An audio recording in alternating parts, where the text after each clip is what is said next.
Sejam bem-vindos, telespectadores da WebFil. Estamos aqui nas Faculdades Integrais de Ourinhos. Eu sou o professor Bianor e hoje temos o grato presente de trazer a vocês, aqui o Procurador da República Federal, Dr. Antônio Marcos, para falar das 10 medidas contra a corrupção. Um evento que surge na cidade de Curitiba, com o apoio da Força Tarefa Lava Jato, e a FIUS é parceira, sim, desse processo nacional que é importante para a nossa sociedade. Passo aqui a palavra ao doutor para que ele possa explicar o que vem a ser essas 10 medidas e explicar também qual é a função de um procurador na nossa cidade. Boa tarde, professor. Eu quero desde já agradecer o privilégio de estar aqui numa honrada instituição dessa, que abre as portas para que se torne uma reprodutora dos ideais da campanha e uma coletora de assinaturas, Inicialmente, o Ministério Público Federal é composto por membros, procuradores da República, que é o meu cargo, e existe na sequência Procurador Regional da República e Subprocurador-Geral, são esses os cargos. O topo é o Procurador-Geral da República, que é Dr. Rodrigo Janot, que inclusive ontem foi sabatinado e foi reconduzido. E para que fique didaticamente mais claro, o Procurador da República ele nada mais é do que o promotor de justiça federal. Às vezes o nome não ajuda muito, mas ao invés de ser promotor de justiça federal, o nome é esse, Procurador da República. Então, enquanto que o promotor de justiça atua perante a Justiça Estadual, o Procurador da República atua perante a Justiça Federal. Então, sinteticamente é isso. E essa campanha, professor, ela teve início com essa coordenação que existe lá em Curitiba, que iniciou-se como se inicia uma investigação normal e ganhou desdobramentos relevantes que hoje está noticiado pelo mundo.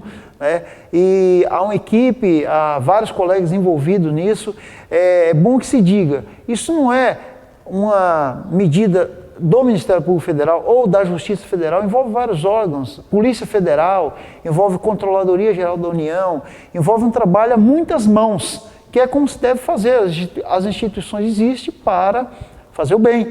Então, o que ocorre? Na dinâmica das investigações foram surgindo ideias que foram colmatando, foram visualizando lacunas na lei. Então, a realidade é que o delito de corrupção, a prática da corrupção hoje, infelizmente, acaba compensando para quem se predispõe a praticá-la. Por quê? Porque são penas baixas e, em geral, quem pratica a corrupção tem um poder aquisitivo considerável. Resultado, possui condições de esticar o processo ao máximo que pode e acaba acontecendo a prescrição. Então, exemplo prático, uma das propostas de cara, qualquer delito de corrupção, a pena mínima é de 4 anos. Sendo de 4 anos, já se exclui a possibilidade das medidas alternativas. Não somos contra as medidas alternativas, porque nós vivemos numa sociedade em que tudo é possível. Por um revés da vida, nós podemos desenvolver uma hora em delito, somos seres humanos, mas é diferente de um cidadão se envolver em um delito esporádico e não é dado à criminalidade. É normal, então, que ele tenha benefícios para a lei, ou seja, não necessariamente tem que ser encarcerado. Ele vai cumprir penas alternativas e não vai para o cárcere. Mas não é o caso da corrupção. Corrupção, a analogia que é feita nessa campanha é com homicídio. Por quê? A corrupção, professor, mata. Ela mata vidas e mata sonhos. Para o senhor ter uma ideia, o ano passado, o orçamento da União, em termos de saúde e educação, atingiu 190 bilhões, pois a expectativa de desvios de dinheiro no nosso país é de 200 bilhões, ou seja, supera tudo que se investe na educação e na saúde. Então, a proposta é essa, a partir de um valor, a partir de 100 salários mínimos, atos de corrupção, a partir de 100 salários mínimos, crime hediondo, para dificultar a progressão, para dificultar que aquele que cometeu logo esteja nas ruas. a gente entende que o cárcere é pesado, mas o prejuízo causado pela corrupção é muito pesado também. Então, no geral, as pessoas se admiram, ficam impactadas com alguém que dá um tiro em outro, alguém que dá uma facada em outro, e não tem esse espanto com a corrupção. E a ideia, o projeto é ousado, o projeto tem uma dose de utopia, o projeto tem uma dose de sonho. Não é só elevar as penas, existe uma previsão de gastos dos entes da federação, aquilo que eles têm destinado para publicidade vai ficar vinculado uma parte para se divulgar medidas para incutir no cidadão a intolerância à corrupção. Então, o que a gente sonha, o que a gente pretende, talvez não se consiga tão rápido, mas a gente tem que sonhar, nós não podemos deixar. Né? Alguém já disse que quando se para de sonhar, morreu. Talvez continue respirando, mas está morto. Então, não podemos deixar de sonhar. Então, não adianta nós termos superficiais e achar que aumentando a pena da corrupção resolve o problema. Não resolve. Nós queremos, a ideia é o que o Ministério Público Federal encampou, mas não é do Ministério Público, isso é uma bandeira da sociedade, envolve todos os operadores do direito e a sociedade principalmente. Então, são 10 medidas, um exemplo é essa que eu falei ao senhor, de tornar o crime de corrupção hediondo a partir de 100 salários mínimos e elevar a pena. A partir de 1.000 salários mínimos, a pena é de 7 a 15 anos. A partir de 10.000 salários mínimos, a pena é de 14 a 25 anos. Por senso comum, fala, mas é pesado. É o que eu disse antecedente. É uma analogia ao delito de homicídio, porque mata. Então, tirar essa fantasia de que o corrupto não é uma pessoa perigosa, é extremamente perigoso e danoso à sociedade. Então, a ideia é essa. Por exemplo, uma outra medida que está no bolso, são 10 medidas espalhadas em 20 projetos de lei. É essa a dinâmica. Um outro projeto de lei, ele prevê o seguinte, a possibilidade do chamado teste de integridade. O que é isso? É a possibilidade da administração simular situações de potenciais corrupção para aferir se o agente público ele é íntegro ou ele está tendente a ser corrompido. Porque, professor, agente público tem que ser íntegro. Não faz favor nenhum a ninguém ele ser íntegro. Não pode haver espaço. E a ideia é essa, é ir criando um clima de rejeição, de intolerância à corrupção. Então, o agente público, ele não ganha bem, ele não entrou obrigado. A hora que ele quiser, ele pode sair, ele pode empreender, ou ele pode procurar iniciativa privada, fazer qualquer coisa, não é obrigado a ser agente público. Agora, tem que ser probo, tem que ser correto. Então, nós temos que tentar virar a página dessa história do jeitinho brasileiro, essa ideia que campeia na sociedade das facilitações, dos atalhos. Nós não podemos admitir isso. Então, o momento, a gente entende que é muito propício. Por quê? Sem entrar no mérito de nenhuma situação, porque eu não atuo no processo, eu não posso falar sobre o mérito. Mas, professor, veja, hoje nós vivemos a seguinte situação, diretores de empresas que são destaque no mundo, empresas grandes construtoras como Camargo Correia, Odebrecht, ficaram no cárcere mesmo. Se o senhor não teve oportunidade de pesquisar, só vai ver. É um cubículo com algumas pessoas exposto ali, uma situação constrangedora, ou seja, uma pessoa que vive uma vida de regalias, come do bem e do melhor, de repente fica lá comendo uma quentinha. Né? Então, isso era impensável. Para mim, como cidadão, eu digo, era impensável. Há uns tempos atrás, e nós estamos vendo isso acontecendo. É por isso que está se entabulando muitos os chamados acordos de colaboração. Né? A nomenclatura que se usa muitas vezes é o acordo de delação. É um aspecto negativo esse vocábulo, porque delator é o traidor, né? Sendo que professor é o colaborador. Qual é a visão que nós temos, que o doutor Rodrigo Janot expôs ontem perante o Senado, e que nós devemos ter, eu penso que nós devemos ter? Aquela pessoa que ela foi dada atividades criminosas e ela resolve firmar um termo de colaboração, professor, ele está dando o primeiro passo para retornar uma conduta ética, correta, é a oportunidade dele. Com isso, ele vai auxiliar na investigação, a se chegar a outros, a se recuperar dinheiro que foi desviado, e ele vai ter um benefício. Aí disse, mas ele vai falar só o que é conveniente. Não é bem assim. Para que se firme realmente o que foi combinado com ele, o que ele disse tem que ser confirmado no teor da investigação.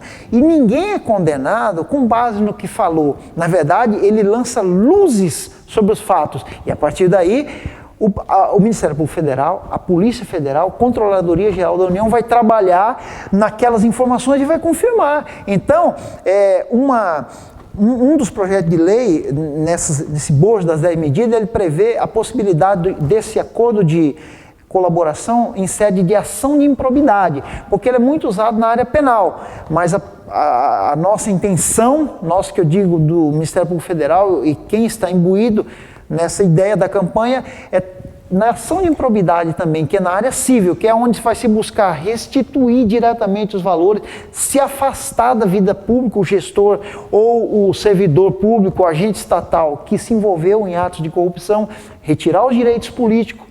Para quê? Para tentar neutralizar essa caminhada do crime. Então, professor, são vários, como eu disse, 20 projetos, e a ideia é essa, nós podemos dizer que há duas linhas mestras, na verdade, duas colunas centrais em tudo isso. É o quê? É tornar o crime de corrupção muito arriscado. Muito arriscado. Porque, na verdade, como eu disse ao senhor, quem comete o crime de corrupção, em geral, não é uma pessoa sem esclarecimento, não é o baixo escalão. Ele pode até se envolver, mas porque o alto esteve envolvido. Então, é um crime premeditado. A corrupção é um crime premeditado, é um crime em que se calcula benefício e custo. E, atualmente, compensa. Infelizmente. A gente tem que chegar no chavão. O crime está compensando o país para essa classe. Qual é a ideia? Tornar altamente arriscado, ou seja, fazer o agente refletir bem. Por quê? No pacote das 10 medidas prevê-se o quê?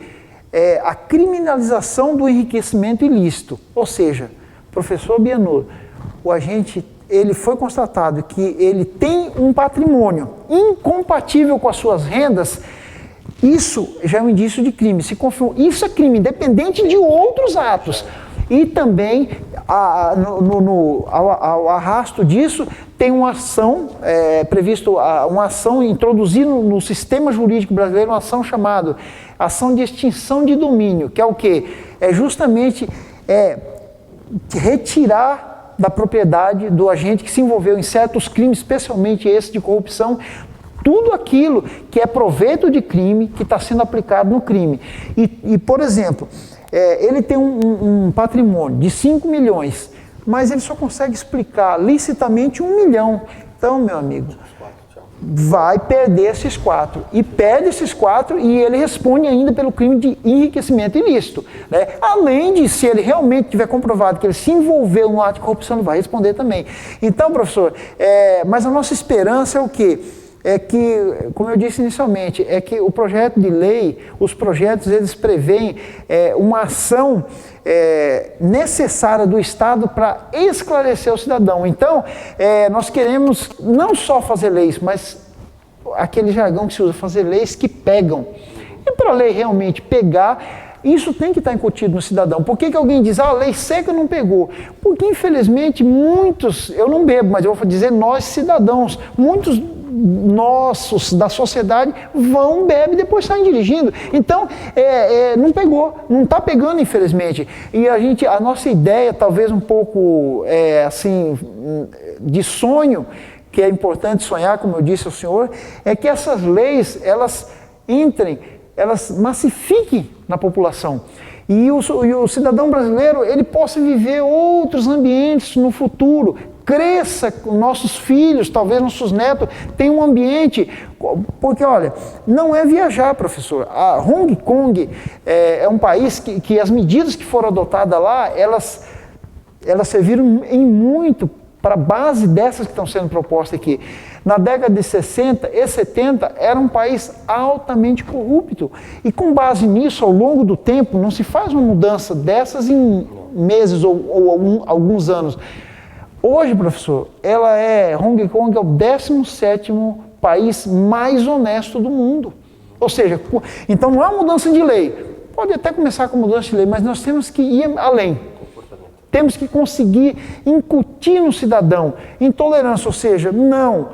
Olha, agente público tem que ser honesto. E o cidadão também. A ideia é essa. Por quê? O deputado de hoje, ele pode estar sendo criticado, mas o deputado de amanhã pode ser o que está criticando. E a coisa não muda se ele chegar lá e também fizer a mesma coisa, quiser os mesmos favores, os mesmos conchavos, as mesmas ilicitudes, as mesmas ilegalidades. Então a ideia é o quê? É que vá se mudando uma cultura, aquela cultura negativa, do jeitinho brasileiro, a gente se progrida para um outro momento. Um momento, realmente, a palavra é essa, intolerância. Nós gostaríamos de caminhar para isso. Perfeito. Bom, agradeço aqui, tá, o Procurador da República ter vindo aqui às FIUs esclarecer para nós esse, chamar de programa, as 10 medidas contra a corrupção.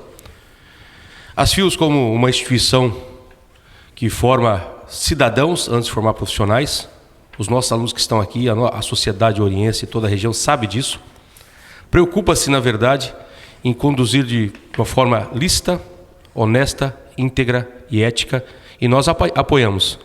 As FIUs estará nos próximos dias trabalhando todos os seus alunos para que os seus alunos tomem consciência, e muitos têm consciência disso, os que não têm, que tomem consciência, que possamos colher assinaturas suficientes e mostrar que o cidadão de bem, que é a maioria no Brasil, a maioria dos cidadãos brasileiros são honestos, são boas pessoas. O que nós não podemos fazer é nos calar, ficar quieto diante de tudo que nós estamos vendo. Nós temos sim que, de uma forma correta, de uma forma ética, de uma forma civilizada, mudar o nosso país. E como eu digo, quem vai me substituir são esses jovens que estão hoje, são os meus filhos, os meus alunos, os nossos alunos. Eu agradeço aqui o procurador Antônio Marcos por ter vindo aqui, ter despendido o seu tempo, e foi com grande prazer que nós tivemos essa conversa. Passo a palavra aqui ao procurador, nosso procurador, Antônio Marcos, para fazer o fechamento. Professor, como nós já falamos há momentos, essa operação, nós cremos nisso, ela deu início a um momento que pode ser histórico, pode ser um divisor, né? Eu peço licença para ler alguma manifestação aqui a respeito disso. No jornal Eu País, o colunista Rodolfo Borges, em 23 de agosto, agora próximo passado, ele afirmou o seguinte, Lava Jato faz justiça ir além do ladrão de galinha. O direito começa a punir crimes de colarinho branco e alimenta guerra midiática de juristas e advogados. Instalou-se uma guerra, na verdade. Ninguém esperava, isso está surpreendendo muita gente. Como que a justiça está prendendo e mantendo presa pessoas poderosas? Isso aí está causando um dilema para muita gente. Ele afirma, Lava Jato é um teste de legitimidade para a justiça brasileira. Professor, embora eu acho que nós como sociedade temos espaço para evoluir a nossa consciência sobre a corrupção, melhorar a nossa conduta ética e moral, mas eu creio que nós somos povo ordeiro. O brasileiro é um povo ordeiro, né? Às vezes passivo até, exageradamente. E olha só, a ministra Carmen Lúcia, ela afirmou algo que, se for lido isoladamente, pode até assustar. Ela, em uma palestra recentemente na Associação Comercial do Rio de Janeiro, ela disse o seguinte, abre aspas, nós brasileiros precisamos assumir a ousadia que os canalhas têm. Continua ela, não pode ser o arrojo, a coragem, não pode ser de pessoas que não cumprem as leis, que usam o espaço público para interesses particulares. Ou seja, os homens de bem têm que ser ousados. Eu vou ler um trecho conhecido de Martin Niemöller. Ele diz assim, é um símbolo da resistência ao nazismo, conhecido certamente do senhor. Diz assim, um dia vieram e levaram meu vizinho que era judeu. Como eu não sou judeu, eu não me incomodei. No dia seguinte vieram e levaram meu outro vizinho que era comunista. Como eu não sou comunista, eu não me incomodei. No terceiro dia vieram e levaram meu vizinho católico. Como eu não sou católico, não me incomodei. No quarto dia, vieram e me levaram. Já não havia mais ninguém para se incomodar. Então, professor, se nós não assumirmos uma atitude, como está na moda dizer, proativa, realmente de cidadão, né, não é possível que os crápulas apenas se deem bem. Rui Barbosa disse há mais de 100 anos, de ver triunfar as nulidades, se agigantar o poder na mão dos maus, eu sinto angústia de ser honesto e vergonha de ter nascido. Vamos honrar a memória desse grande homem, né? E fechando a última citação aqui, o pastor batista negro norte-americano Martin Luther King, uma frase que certamente é conhecida do senhor, que não há como não se balançar ao ouvir essas palavras. Ele diz: o que me assusta não são as ações e os gritos das pessoas más, o que me assusta é a indiferença e o silêncio das pessoas boas. Obrigado. Muito obrigado.